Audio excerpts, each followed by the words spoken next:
The older I get, the more I realize the impact our mindset has on every aspect of our life, including our finances. You know, what you think about, what you believe, and the way you go about making decisions and living life is a direct result of how we think. This is a very powerful thing to understand about yourself, and I hope you allow me the opportunity to explain why this has everything to do with your money and your future. We all know that there's no shortage of information and opinions on the topic of money. Turn on the TV and you're inundated with commercials, products, services, books, and seminars that are just screaming for your attention. And meanwhile, we're reading blogs, listening to podcasts, and hear friends and family discuss things you should and shouldn't be doing with money. It's really an overwhelming amount of content that seems impossible to sort through and understand. In fact, it's said that the brain actually processes 400 billion bits of information per second, and it's estimated that we consume 34 gigabits of information per day. I mean, our brains are set to overdrive, trying to sort through and make sense of what we are consuming. It seeks shortcuts as it associates information with something we're already familiar with. It's like an assembly line, grabbing things and throwing them into predefined categories you have already established for yourself. This process reduces the amount of thought that goes into figuring out what something means. It is only when something new comes along that we cannot categorize that we pause and seek just enough additional information so that our brains can get it categorized as quickly as possible. The challenge is that once you have created this association or pathway in your mind about something, it's difficult to redefine it unless you stop to consider what's happening. This is why when it comes to money, people tend to lump much of what they think they know about money together into this mental dollar sign file, and anything that has a dollar sign associated with it, it gets thrown into it. In reality, this is more like a mental junk drawer full of mismatched information. The takeaway from all of this is that a lot of what you hear about money may seem like it's all similar since it has a dollar sign, but the fact is that it's not. And unless you take the time to really understand what you're consuming, you run the risk of making mistakes and, of course, missing opportunities. And when you stop and think to consider our mind's process and categorize information, it is really quite fascinating. Can you imagine if everything we encountered we had to think about? I mean, we'd be paralyzed with data overload every second of every day. It's a good thing, but you have to be conscious of what is happening to avoid becoming complacent. And in order for us to learn new information, we must not be so quick to judge and assume we already know everything. Relying too much of what you already know or think you know and not taking enough time to challenge your way of thinking, it's just simply a bad idea. For example, when you hear the term financial planning, retirement planning, or an investment portfolio, don't be so quick to assume all of these are the same thing, because after you take some time to understand these different terms, you quickly understand that they're all very different. It's an approach to learning that takes you from immediately thinking, I already know that, to stopping and asking a few questions to see if maybe there's new information to be learned. For instance, if you do hear the term retirement planning, before you assume it's the same as having an investment portfolio, why not ask the question, what makes this different from just having an investment portfolio? Why does it have a different name? This happens with financial planning topics all the time. People will hear the term financial planning and they assume they have it all figured out because they have a 401k, they have a Roth IRA, or some other investment. They confuse an investment with having a plan. Simply not the same thing, but a lot of people won't stop long enough to consider what they're missing. And quite frankly, we cannot blame this entirely on our brain's process for storing information. We have to consider the fact that investment people, the media, and financial entertainers, they don't separate or properly define these things either. For them, it's all about making calculated investment decisions and accumulating money. And that's great, but that's not a financial or a retirement plan. What they're describing is simply an investment plan. I've recorded entire podcasts on this, so I digress. The point I'm driving at is that you want to avoid being trapped in a bubble of your current thoughts and beliefs. You need to raise the curiosity flag and begin asking questions. There are 3 important points to think about here. You'll never know everything, so don't assume you do. You want to avoid sacred cows in your mindset. Things change, and so should you. There shouldn't be things you consider non-negotiable topics. Remove limiting beliefs that prevent you from believing things that really are possible. And then remain curious and challenge why you believe what you believe to avoid hanging on to things you may believe are true but are actually false. And I can't tell you how many times throughout my life that I have had these aha moments, these thoughts of, Why didn't I see that before? How come I have never heard about this before, or I never noticed that before? The older I get, the more I seem to have these thoughts and experiences. I contribute it to me becoming more aware of how much I don't know, and at times I can be like a 3-year-old child, just continuously asking why.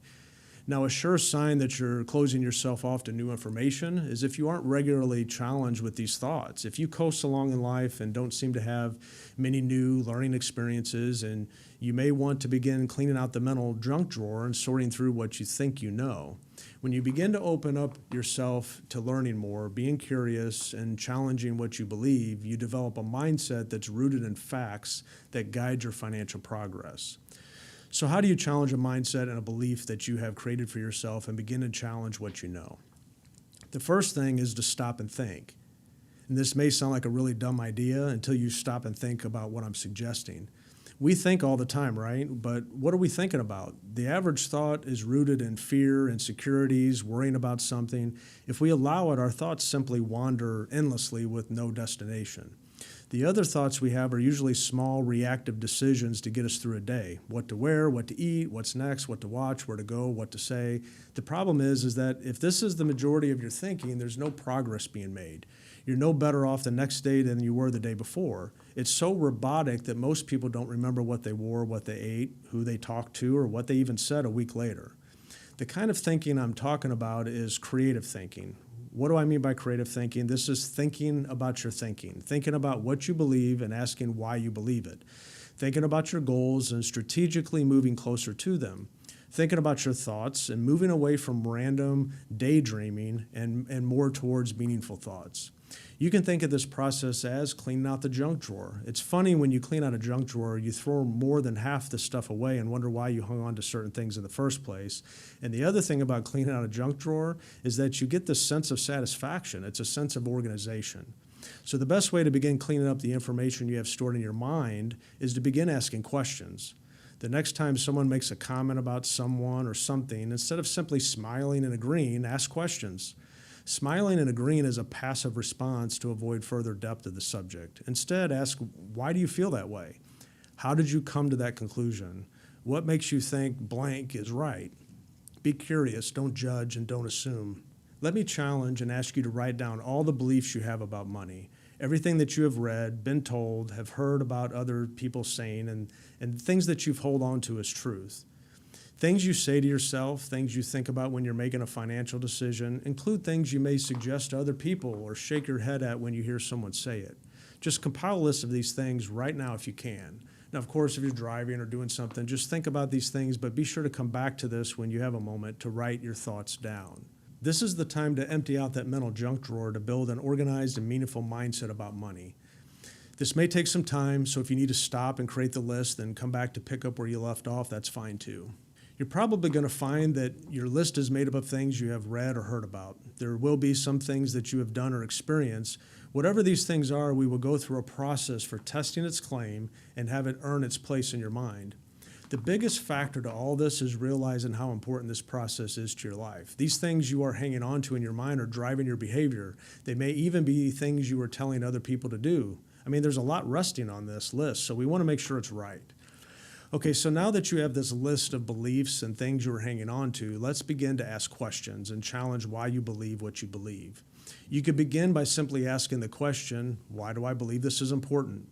Just ask why to each of the ideas you have written down.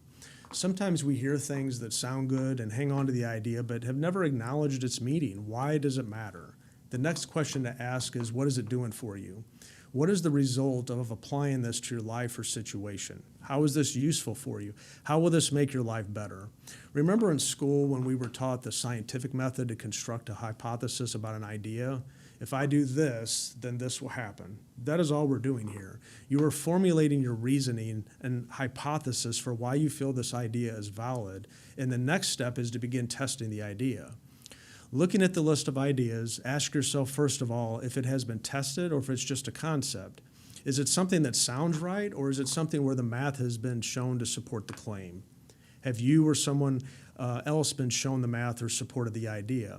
Because showing the supporting math, logic, and back-tested claims for each idea on your list makes it true or false. The media, columnists, financial entertainers, they're constantly spreading concepts and ideas about things. And many of these things get floated around as truth, but have never been tested.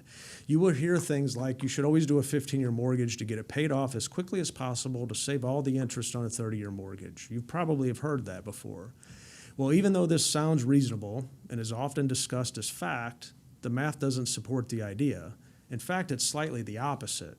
Now, I've covered this in other podcasts and blogs, so I won't get into all the numbers and the details of it here. When things like this are shared, it is often assumed that someone somewhere did this testing to come to this conclusion, and because someone said it, it must be true. However, just because something sounds good or seems right doesn't mean it is. This is a serious problem with our society. Much of what we believe is true is actually false. People will say things to sound smart or say things that seem reasonable, but they really don't know if it's a mathematically sound idea or not. The obvious problem with this is that the person listening then holds it as truth. We are all collectors of ideas, experiences, and emotions. You have heard me use the term financial entertainers in the past. There are many of them out there, and all of them have a different angle they use in their messaging. What's fascinating to me is that they exist. At what point in our society did finance become entertainment? We see this with video games. There's something called esports where people will sit and watch someone play video games. It really blows my mind. I have a good client of mine who owns a softball field, and he said to me recently that less and less people are playing softball. And what he's seen is that people will come to watch, but they don't play. They're fans of the sport, but they don't want to get involved with actually playing. Now, really, we see this in sports, religion, school, cooking, and pretty much anything that we could be doing ourselves, but prefer to watch somebody else do it as we wait or we watch. Society has become a population of fans, spectators, and consumers. Are you a spectator, or are you willing to take time to test the financial ideas you have that are formulating your mindset around money? If you don't know where to start and don't understand the math yourself, we can certainly help. All you have to do is just let us know. That concludes today's podcast. Thanks for listening to the Common Sense Financial Podcast.